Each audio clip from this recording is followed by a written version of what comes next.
আয়েশা মনি নামটি আমার সবাইকে জানাই,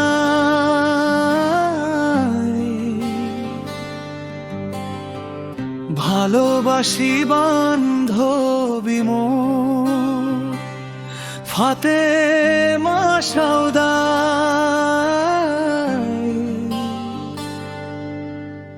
দুজন দুজনাতে হলো ভালোবাসাবাসি, তাই তো মোরা দিন রাত করি শুধুই হাসাহাসি।